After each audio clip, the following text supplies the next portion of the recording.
dreading the upcoming school holidays? Are you worrying how you're going to fill that time, how you're going to keep your kids entertained? And you're wondering as to how much it's going to cost you, and just the entire thing, whether whatever kind of holiday it is, whether it's 1 week, 6 weeks, 2 weeks, the same challenges normally arise. So in this week's vlog, I'm going to talk to that and share 3 key steps with you as to how to really rock some holidays in a very simple way. I'm also, as a bonus, going to share with you one principle which I find a lot of mums fall into the hole with, myself included, on occasions, and just want to blow that one out of the water. So, my name is Caitriona Ellis from the Financial Wellness Academy, and where we educate and empower you to master your money regardless of your current circumstances.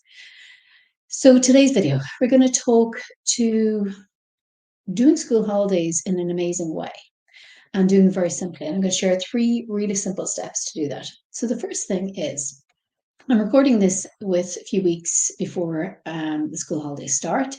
So if you're listening to this at that point, maybe start from here on out to make a list of things that your kids mention in your day-to-day goings on. And what are the kind of things that maybe they say, oh, Mum, do we have time to do this? Can we do this? Can we go and see so and so? And start to jot down the things that are coming up. Or maybe you've had a thought, oh, I'd really like to have some time with them to make some brownies or cookies or show them how to do something that they've been asking about. And see what that list looks like. It might be short, it might be long, and add to it as you go. And the second step is then to take out your calendar, your diary, however, with a digital or paper, and make a little sketch and drop those different pieces into it. Now, obviously, depending where you're living, you're more than likely going to have weather challenges with that. So some things might be outdoor and weather dependent, and others might not. So you hopefully have kind of a balanced list of some things that you can do out and about and others that you can do at home so that you can mix it up. And start to scatter those through the weeks and see so that there are a mix throughout the holiday weeks of different things that they have wanted to do, that you've wanted to do, and start to get a sense as to how you're going to fill the weeks ahead. And the last thing really is to also have a think as to maybe some things around the house that you'd like to get done for you, but also for the benefit of your kids. So maybe it's about decluttering their rooms or cleaning a particular area in the house. Now, I know that might sound like a grim thing to have to do during the holidays, but I was very pleasantly surprised recently with 2 of my kids. We started this project. We had so much fun. We were covered in dust from head to toe, and we were going through old toys and clothes, etc. And the memories and conversations that actually threw up, whilst ticking the box of doing a massive job, and it took quite some time, we actually had so much fun doing it. And the result was they had a really good sense of, their room was really well sorted out, how they wanted, all the stuff was put in storage. They had the pleasure of visiting many memories as they did that. And I was delighted that we had gotten rid of loads of clutter as well and sorted stuff out. So it was an unexpected benefit to it.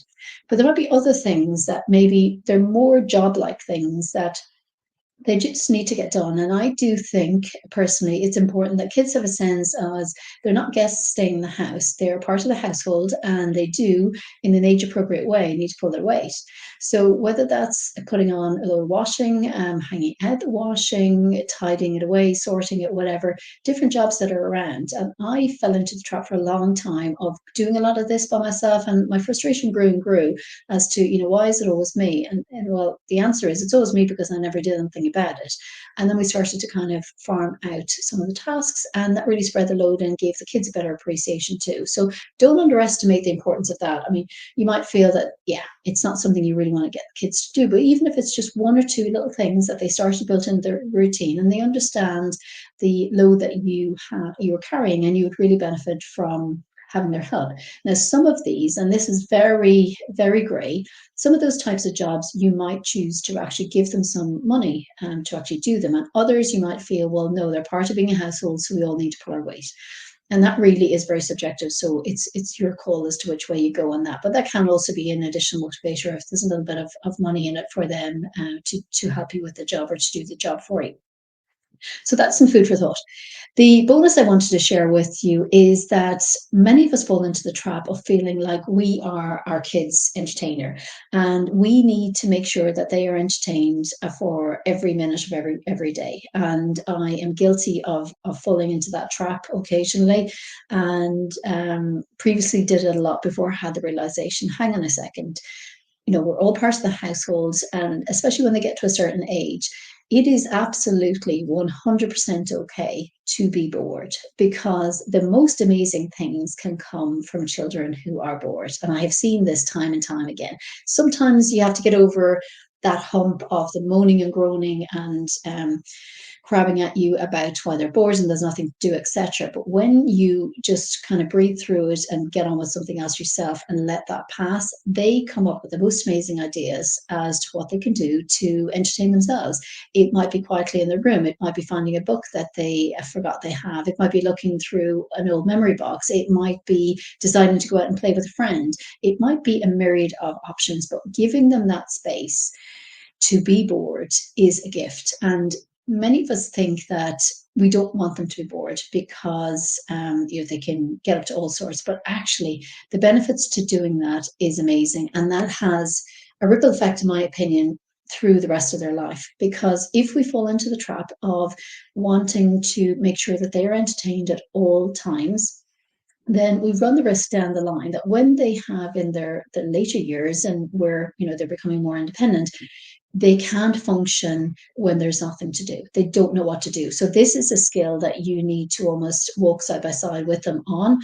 And the earlier you can teach them to do this, the better. So that's one that I kind of encourage and I find huge benefits in. It can be a little bit, like I said, a bit bumpy in the beginning when they're starting to do it and you get pushback around it, but it is amazing. And it just blows my mind every time that this happens in our house as to what they discover about themselves, about stuff that they've got in their room, about things that they can do, and it just amazes me. And it can go all sorts of ways. So I want to leave that one with you as maybe something to experiment with, and do please share how you get on with that. And if there's anything topic in particular that you're struggling with at the moment and you'd love me to do a vlog on, please do drop me an email or comment below, and I'll be happy to see if I can help with that. So thank you for watching, and see you soon.